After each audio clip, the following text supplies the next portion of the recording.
suv loyqamasdan tinmaydi deb bejitilmagan. Er xotin o'rtasida ozgina mojaro bo'lib, sal kelishmovchilik bo'lib, gaplashmay, ozgina arazlashib qolganda, ba'zi bir qaynonalar o'g'liga uyga mahkam tur.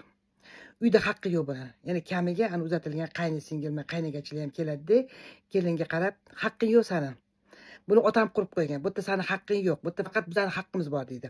Vaholanki o'sha uzatilgan qaynona, qayni singil, qaynagachilar uyligida u bu narsa bo'lsa, u yerda haqqini talab qilishadi. Ba'zi biladi bo'lmay yana.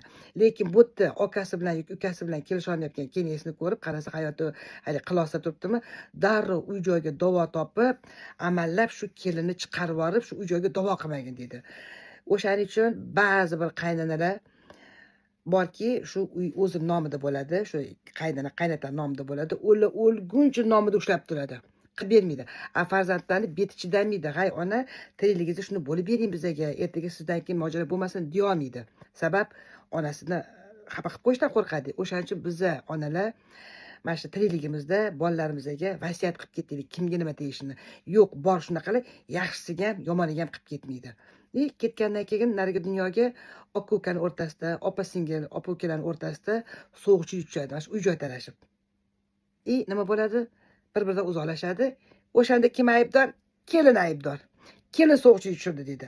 Vaholanki, mana shu narsani tirikligimizda uy-joyi hammasi bir-biriga bo'lib qilib ketsak, ana o'shanda kelin ham aybdor bo'lmaydi, qizingiz ham aybdor bo'lmaydi, aka-uka, opa-singillar ahil bo'lib yashashadi.